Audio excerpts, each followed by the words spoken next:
Okay, so every day I get to the end of the day and I'm like, I haven't done anything. I've been so unproductive, but I have to remind myself that when I get up really early in the morning and I do a home workout, I stick to my correct macros first thing in the morning and I do meditation.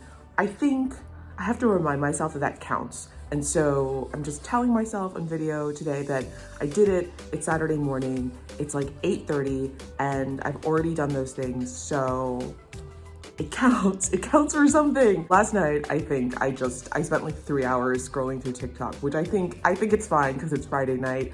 I have to check myself a little bit because I realized when I was texting my friend this morning that my number one coping mechanism for being in lockdown and for being in a situation where I don't want to confront like what's going on psychologically and emotionally is to find ways to blithely pass time in a completely depersonalized way where I'm just not facing things head on. And not like there's anything to really face head on. And I think the entire world is in a very similar situation right now where no one has any like real control over progress or proactive things you can do. Anyway, it's getting very deep. I'm just going to the supermarket. So I thought I would take you guys with me.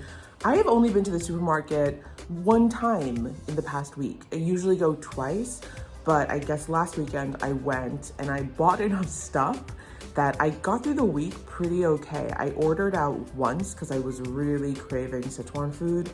So I ordered out and I got fish soup with pickled vegetables and chicken with chili peppers and potato strips with vinegar. And that's all, it all sounds, the way I'm describing it doesn't sound that exciting, but it is delicious. And that was really good during the week just to break up the week. But it is Saturday morning, so I'm gonna head to the supermarket again. It's really cloudy outside and I think it's gonna start raining this afternoon. It's pretty cold still. During the week this week, it got up to like 55 one day. And so I did go out for a walk one day this week and I was out for like an hour and a half in the middle of the day and that was so nice.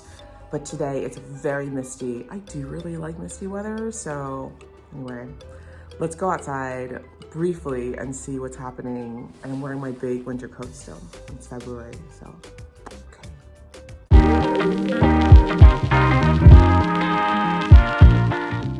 You guys, look how misty it is up here. I came up to the roof to take a look at the city, but you can't see anything because it's so misty. I can't wait until spring and summer when people are vaccinated and restaurants can open up again, because up here there's so many outdoor restaurants and such a beautiful outdoor dining area that I just can't wait until things sort of start getting back to normal.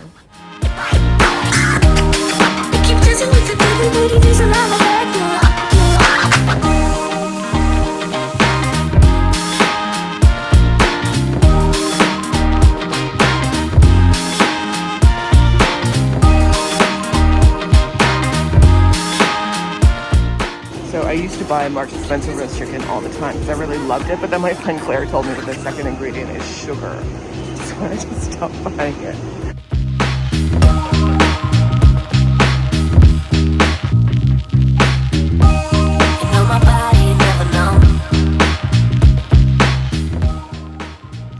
RIP Topshop. This is the Oxford store, and there was a truck outside before and it was clearing it out. This Topshop is over. It's got sold. I thought I would do another supermarket haul. So the goal of this week going to the supermarket is to get myself back on track of eating nutritionally dense foods instead of eating what in my mind I think of as like filler food. I love pasta and I love rice, but I've definitely been eating way more of those in the past week than I would like to be eating for my current goals.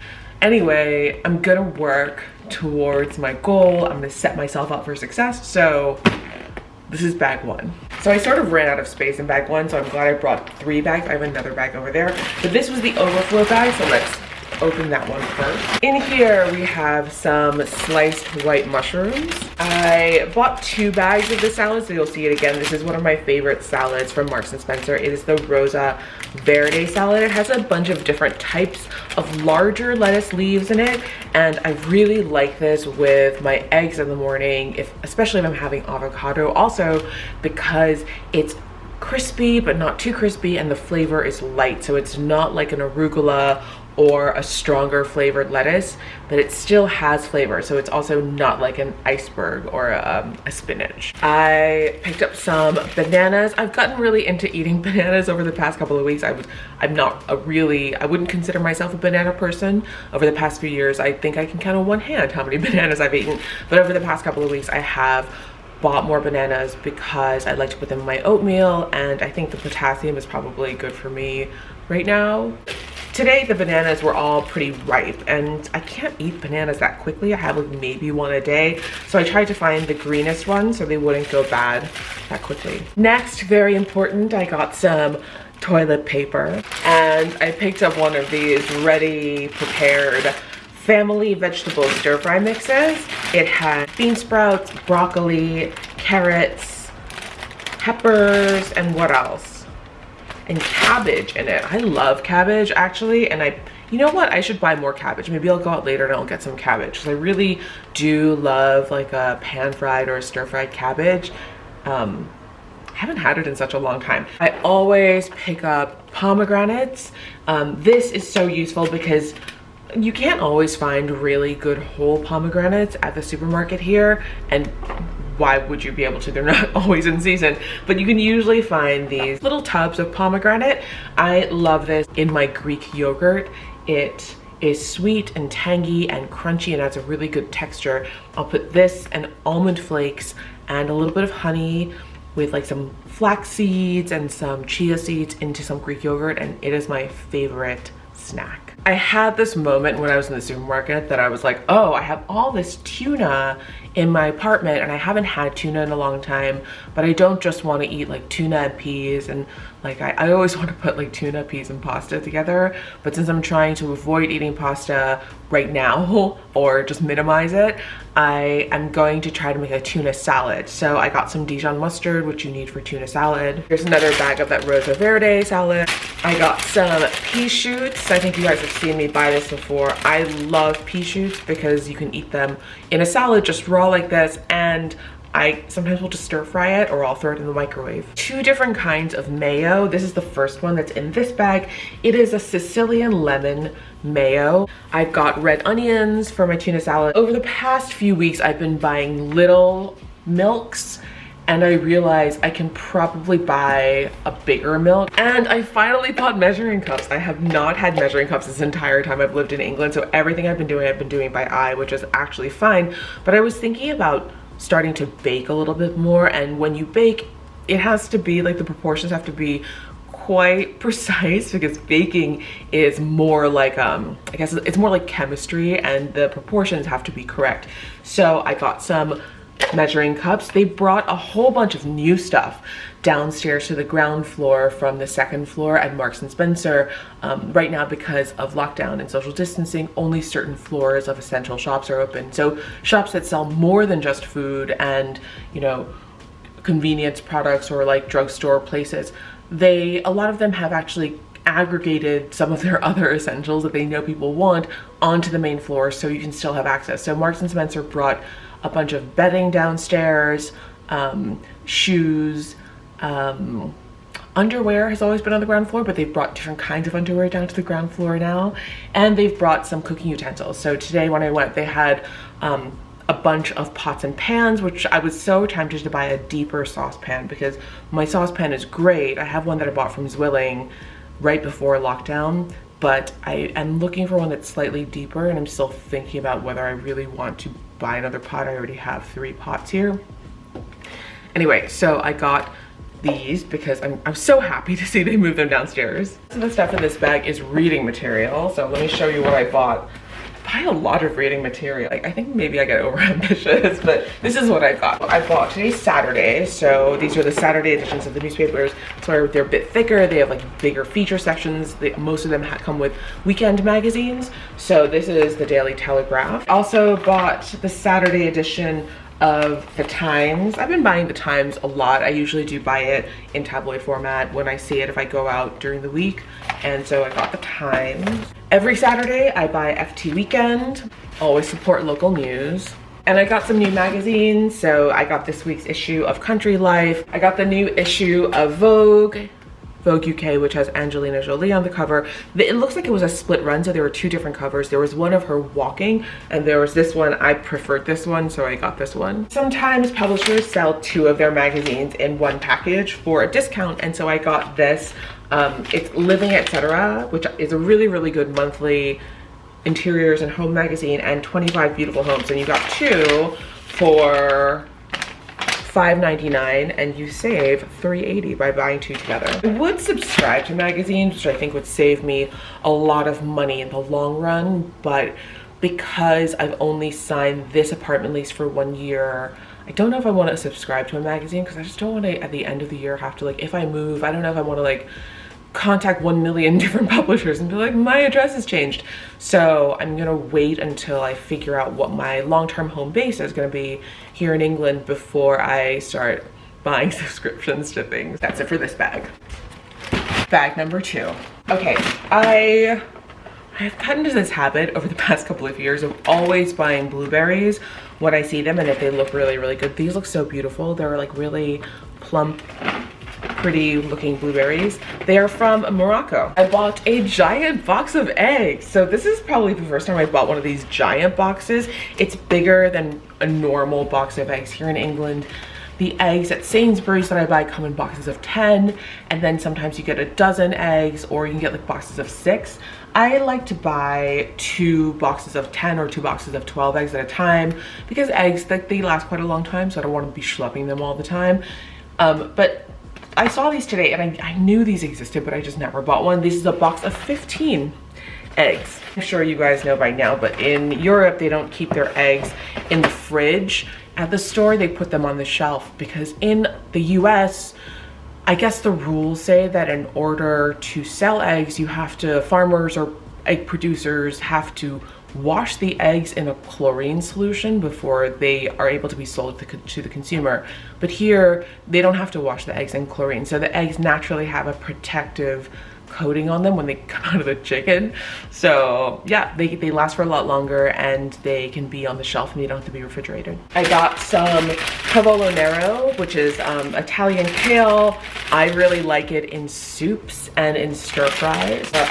More pea shoots. Some flat leaf parsley. I bought some chicken thigh fillets. These are British and they're from Oakham. So I think Oakham is the name of the farm that they come from. I bought some British minced beef. What I really like about the meat products and the poultry products here in the UK is that they're all labeled and they can be traced back to the farm and to the animal it came from. So there's not the sense of massive factory farming here. I do feel like the food system is a little bit more understandable from a consumer point of view. I also picked up a couple of cod loins. I don't know if I mentioned this in another video, but I've recently started ordering giant bags of kimchi from a kimchi producer in Surrey because I went to the Korean supermarket here a couple of weeks ago and there was no kimchi on the shelves, and the guy who worked there told me that because of Brexit, all the kimchi imports had been stuck at the border and there was no kimchi coming in, and he wasn't sure when they were getting more. I haven't been back to the Korean supermarket since, but I was like, okay, well, I better find another source for my kimchi. So I found a producer in Surrey called Mr. Kimchi. I ordered one 2-kilo bag from them and a kimchi storage container. I can show you. And I liked it so much that I ate 2 kilos of kimchi in 1 week. And I don't know if that is an absurd or unreasonable amount of kimchi to eat in 1 week for one person, but I did it. And I liked it so much, I kept on ordering it. So now that box is full of 2 2 kilo order. So it's 4 kilos of kimchi in there. And I love to make all different kinds of things with kimchi. I like to eat it by itself. I'll eat it with like a lunch salad, with some pan-fried chicken, with any kind of protein. What I also really love doing is making a cod stew, because the kimchi gives the stew like a depth and a spiciness and a texture that really, really, like, it's so good. I really love it. I also picked up some almond milk, unsweetened. This is for my coffee in the morning. Here's the normal mayo I got. So I just got the Marks and Spencer brand mayo. Usually in the US, I'll buy like Hellmann's or like a conventional, like commercial brand of mayo. But here they don't have it, or at Marks and Spencer they didn't have it. So I just bought their brand. I don't know what it tastes like, so I'm gonna taste it later to see if I like it. I am not super picky about mayo because I don't usually buy it. I like buy it once every 5 years. But when I do buy it, I want it to taste the way I expect it to taste, which I tend to like a little bit of that tang to it. And I don't know if that's an American mayo thing. Last thing in my bag just already opened up, and so it's falling out everywhere. So I bought some pears. I love pears, but I don't really buy them a lot because I think they're a bit high in sugar for me, and probably eat like all 4 at one go. But these are sweet and crunchy pears, and they're from Holland. And I love the apple selection of Marks and Spencer because they have so many different kinds of apples. Although for everyday eating, my general like default favorite apple are just the organic small British Gala apples that I buy at Sainsbury's. But I like to try different types of apples in Marks and Spencer because they always give you like tasting notes in the store. So these are British smitten apples. And they are crispy and juicy, and it has the name of the farmer on it, which is so cool. And the select farmer is Chris Elworthy. That's it. That's it for my supermarket haul. I'm going to put the stuff away, eat some breakfast, and get ready for my day.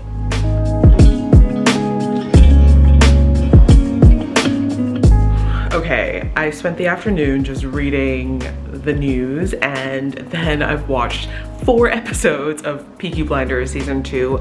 That is one show that I'm so late to, and it's one of those shows where if I start watching it, I'm like, oh, I'll just watch 1 episode, and then 5 hours later, I'm still watching the show. It's so good. If you haven't seen it, I would highly, highly recommend watching it. It's very compelling. It's about 4:30 now, and I am actually gonna jump into a Clubhouse chat room with some friends from LA and in Maine and in Portland.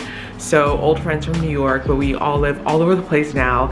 And I think we're gonna call the chat room Chinese Food Fight Club. There is such a long history behind that name, and back in the day, like 10 years ago, my friend Andy and I started doing this really irregular but frequently occurring dinner party series at our favorite local Sichuan restaurant in New York City that's called Legend. Legend closed a long time ago, but at the time it was one of the best Sichuan restaurants in New York City. And it was kind of like a secret menu because half the menu was Thai food and then the other half the menu was Sichuanese food. And the chef had been a really famous chef in Chengdu in mainland China. So he moved to the US and then opened this restaurant, or worked for the company that owned this restaurant. And at the time, it was sort of right before Sichuan food became super popular in America, in New York.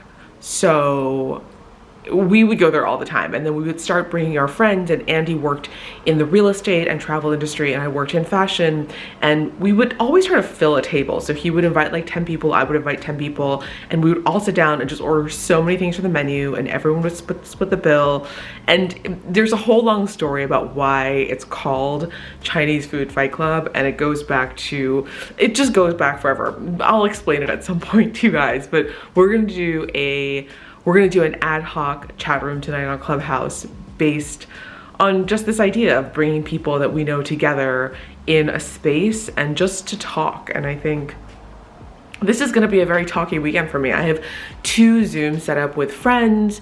It's, I think everyone's got that feeling now, right? Everyone's gotten that feeling that we're all like we're all feeling pretty isolated. And it's time. It's time to start doing more Zooms and start doing the thing that we're all doing the first few months of lockdown back last year when, I mean, I was doing a lot of Zooms last year with friends. Anyway, so I'm gonna jump into that in a little bit. I have 10 minutes of an episode of Peaky Blinders to finish up before then. I'm gonna have a cup of tea, but I think I'm gonna wrap up here. Thank you so much for watching, and maybe I'll do another vlog tomorrow. I always forget how much I love doing these if I take a week or two off in between these videos, but I hope you're having a great weekend, and I will see you in the next video.